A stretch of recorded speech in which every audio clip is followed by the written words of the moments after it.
saya akan menjelaskan video pembelajaran yang kedua, yaitu tentang investasi pada instrumen ekuitas. Apa itu instrumen ekuitas? Instrumen ekuitas keuangan diatur dalam PSAK 71. Hampir perusahaan memiliki instrumen keuangan, terlebih-lebih instrumen keuangan seperti perbankan. Nah, instrumen keuangan itu juga dimaksud sebagai dengan sebuah perjanjian kontrak yang melibatkan dua orang atau dua pihak. Nah, kemudian dari kontrak perjanjian tersebut, jika ia merupakan aset keuangan, maka akan meningkatkan bagi perusahaan tersebut. Tetapi jika ia merupakan liabilitas keuangan, maka akan meningkatkan kewajiban bagi perusahaan tersebut. Ini instrumen keuangan itu terbagi menjadi 5, yaitu yang pertama aset keuangan, yang kedua itu ada liabilitas keuangan, yang ketiga itu ada ekuitas, dan yang keempat itu lindung nilai, yang kelima itu dedikatif. Di sini saya akan menjelaskan apa itu aset keuangan. Aset keuangan itu sama merupakan sebuah kontrak yang melibatkan dua pihak atau dua orang yang meningkatkan aset bagi perusahaan tersebut. Contohnya itu seperti saya, misalnya membuka rekening tabungan di bank. Berarti ada dua pihak yang terlibat, saya sebagai nasabah dan pihak bank.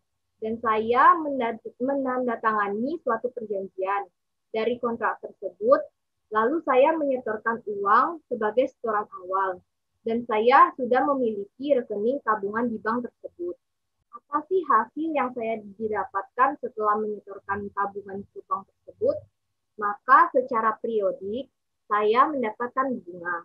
Nah, bunga itulah yang dikatakan meningkatkan asetnya saya. Karena kalau saya menyimpan dalam bentuk tabungan di bank, dalam bentuk deposito, maka uang itu akan berkembang. Dengan catatan uang itu berjumlah tinggi. Nah, jadi tabungan yang dimiliki oleh saya dan juga deposito yang dimiliki oleh saya itu adalah aset keuangan. Terdapat 4 kategori aset keuangan. Yang pertama itu berdasarkan nilai wajar melalui laba atau sekuritas kredit.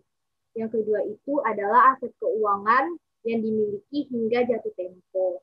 Yang ketiga, aset keuangan yang tersedia untuk dijual. Yang keempat adalah aset keuangan kategori piutang atau keuangan. Nah, yang pertama itu diberlakukan seperti biaya komisi broker, akan diakui sebagai beban pada periode berjalan. Sebagai contoh yaitu, misalnya saya membeli investasi sahamnya perusahaan anak. Harga belinya itu 100.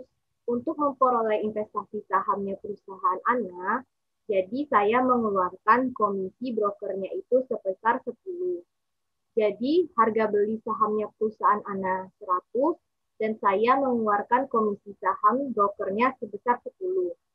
Jika seandainya investasi itu saya kategorikan sebagai dinilai nilai wajar melalui laba rugi, maka 10 yang saya bayarkan untuk komisi broker, saya catat terpisah dengan harga perolehan investasi tadi. Maka jurnal yang akan tercatat yaitu investasi saham sebesar 100, beban komisi brokernya 10, pada kas yaitu sebesar 110. Ini kategori investasi jika dinilai dengan nilai wajar melalui laba rugi. Jika dibandingkan dengan contoh tadi, dijadikan kategori aset yang tersedia untuk dijual, maka jurnalnya akan tercatat sebagai investasi saham sebesar 110 pada kas yang berjumlah 110. Jadi, 10 tadi akan diberlakukan sebagai penambahan perolehan dari investasi.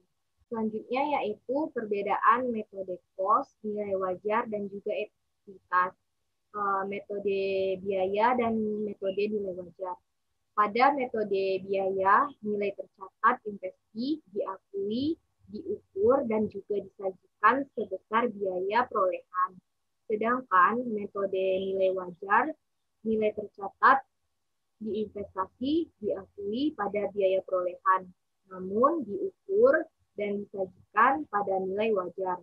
Sedangkan pada metode ekuitas, nilai tercatat investasi tersebut diakui, diukur, dan juga disajikan sebesar proporsi kepemilikan investor atas nilai ekuitas investasi tersebut. Cost dan nilai wajar itu masih hampir sama, tetapi bedanya waktu menyusun laporan keuangan. Tetapi yang terlihat jelas perbedaannya itu adalah antara metode ekuitas, cost, dan nilai wajar. Nah, di mana letak perbedaannya? Misalnya, contoh, saya memiliki saham PTA. Berarti saya sebagai investor dan PTA sebagai investasi atau tempat berinvestasi. PTA sebagai investasi pasti akan mengumumkan bahwa perusahaannya ternyata memperoleh laba. Jadi, jika seandainya saya memiliki saham di PTA dan tiba-tiba PTA di akhir tahun ini mengumumkan memperoleh laba, maka jika saya menggunakan metode cost atau metode nilai wajar, saya tidak perlu membuat jurnal penyesuaian. Contohnya yaitu, misal saya memiliki saham di PTA, berarti saya sebagai investor dan PTA sebagai investasi atau tempat berinvestasi. PTA sebagai investasi pasti akan mengumumkan bahwa perusahaannya ternyata memperoleh laba. Jadi, jika seandainya saya memiliki saham di PTA dan tiba-tiba PTA di akhir tahun ini mengumumkan memperoleh laba, maka jika saya menggunakan metode cost atau metode nilai wajar, saya tidak perlu membuat jurnal penyesuaian untuk mengakui laba yang diperoleh dari PTA tersebut. Dan juga jika saya menggunakan metode cost atau nilai wajar, dari kepemilikan saya yang kurang dari 20%, itu menggunakan metode cost atau metode nilai wajar. Itu jika kepemilikan saham kurang dari 20%, akan menggunakan metode cost atau nilai wajar. Dan juga yang kedua itu, jika kepemilikan saham berkisar 20% sampai 50%, maka akan menggunakan metode ekuitas.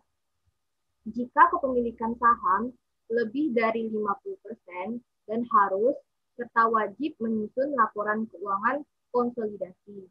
Dan metode yang digunakan juga bisa metode cost atau metode ekuitas. Kemudian ada alokasi selisih atas biaya perolehan investasi. Biaya perolehan investasi bisa berbeda dengan proporsi atas nilai tercatat ekuitas atau nilai wajar neto. Pada PSAK 15 menyatakan bahwa pada saat perolehan investasi, setiap selisihnya itu antara biaya perolehan investasi dengan bagian entitas atau nilai wajar neto aset dan juga liabilitas teridentifikasi atas investasi yang dicatat. Nah, pelakuan akuntansi atas metode ekuitas ini dalam prakteknya tidaklah sederhana. Kemudian itu ada transaksi hulu dan hilir. Apa itu transaksi hulu? Transaksi hulu yaitu jika investor bertindak sebagai pihak penjual dan entitas asosiasi atau investasi sebagai pembeli, maka transaksi tersebut disebut dengan transaksi hulu.